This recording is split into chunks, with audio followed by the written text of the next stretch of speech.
segment 3 of the Buzzbubble interview with Rob Schwartz.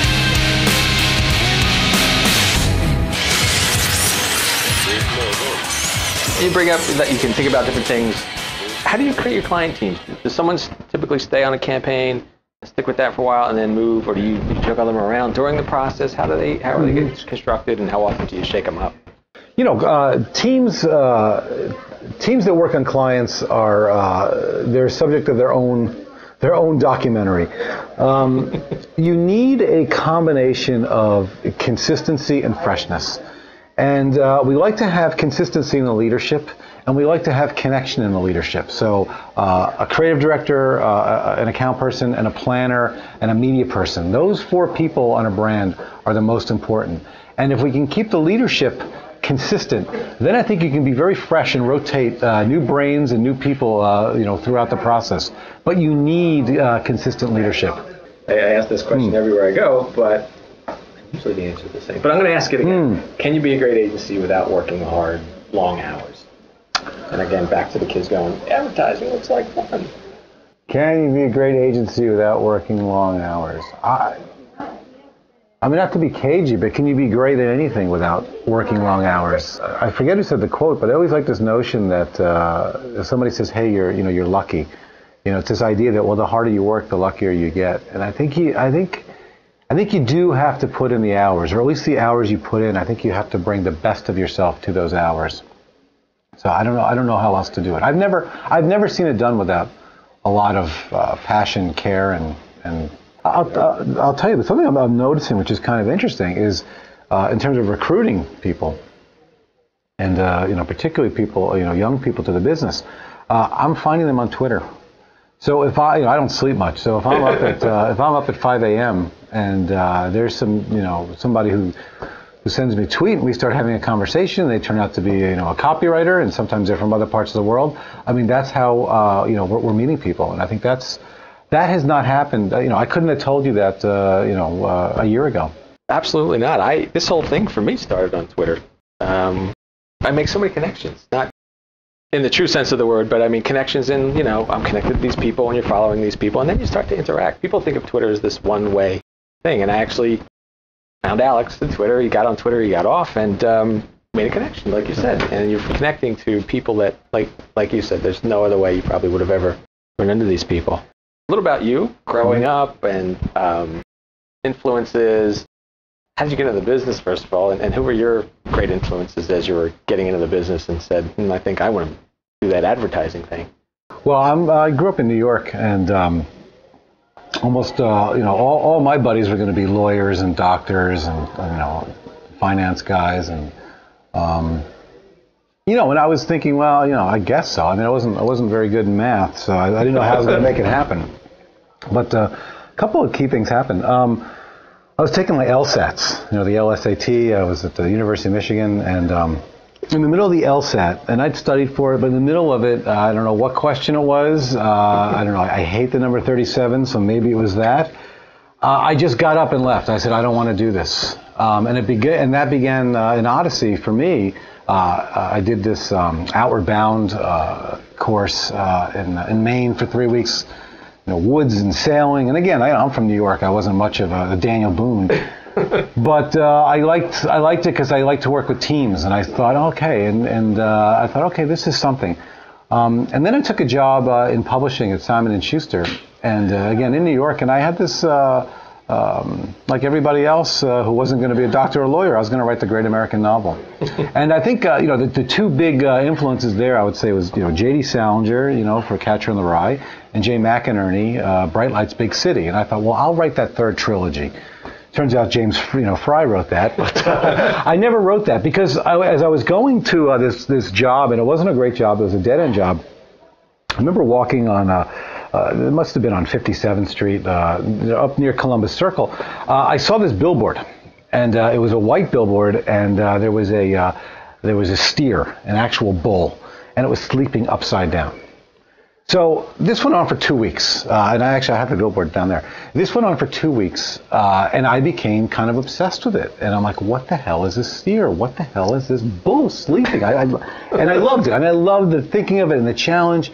And sure enough, it reveals itself, and it was for the phone book. It was for the 9X Yellow Pages. Okay. And there was a little tag there, and it said bulldozing. And that was the concept. And there was a line that said, if it's out there, it's in here, the 9X Yellow Pages. And it was like, bam, like every synapse in my head fired and just said, that's what I want to do. And there was a woman who I worked with who had a friend who taught advertising classes down at the School of Visual Arts. And she said, why don't you go down there and take a night class? And I started taking these night classes, and I learned that there was this agency in New York called Chiat. And it was, it was everything. And I basically said it's going to be my mission to work at that company. And I read all about it, and I read all about as much as I could find. There was no internet then, but I went to the library, and I read about this guy, Jay Chiat, and I thought, well, he was a guy from the East Coast who went to the West Coast, and maybe I can do this. And I read all about Lee. And I knew all, and again, I started seeing all these campaigns that I loved, and these were the guys who were doing it. And after, a couple of stops, I was living in New York for a while. I worked at a small agency.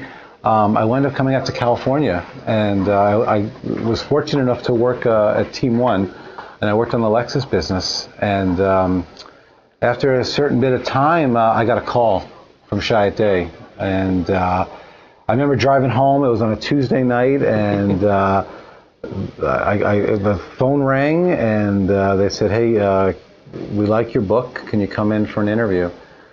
And it was one of the best days of my life, and I came in for the interview, and next thing I know, I got the job to work on Nissan, and I never left since. Let's jump into the buzz round, and this week we're going to do a little tribute to James Lipton's questions. Excellent. All right. What's your favorite word? My favorite word, oh God, it's funny, I just texted somebody this. I like the word evolve. My favorite word is boligrafo, which is Spanish for pen, I think. But I think evolve is the buzzword of the day. Least favorite word? Least favorite word, no. Is that too obvious? Not at all, until you say it. It's like advertising. Great stuff's obvious after somebody says it. What turns you on? What turns me on? My wife. And what turns you off? The time right after a conference call when you know that you have to do stuff, but the conference call took so much out of you that you don't want to do stuff. Somebody took notes, right? Exactly. Favorite curse word? Favorite curse word? James Lipton. No, I love it. Favorite curse word? I mean, fuck, obviously. Yeah. I mean, because it's the most. Fuck is the Swiss Army knife of curse words. Noun, adjective, verb. What sound or noise do you love?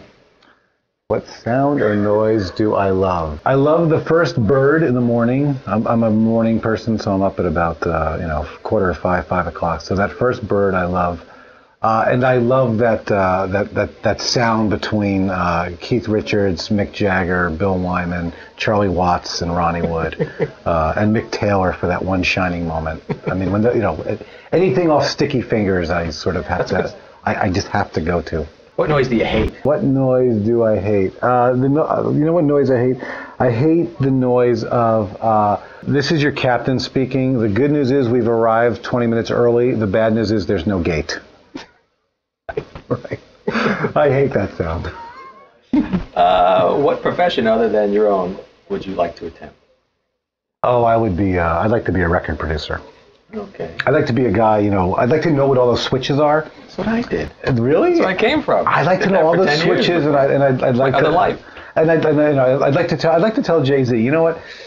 I think we need some strings there.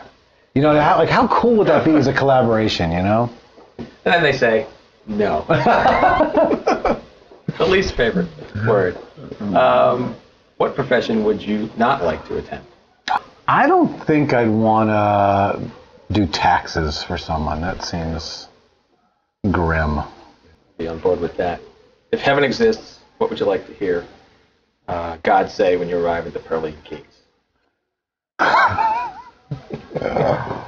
I think I'd like to hear, good to see you. Here's a jacket because you're going to be here a long time. I didn't know there was a jacket required. And in case they do, they'll have one with a nice crest. I think I'd like to wear a white blazer in heaven. That's even a better question. What would you wear when you get there? I like that. That's it for part 3 of the Buzzbubble with Rob Schwartz. Tune in next week for part 4.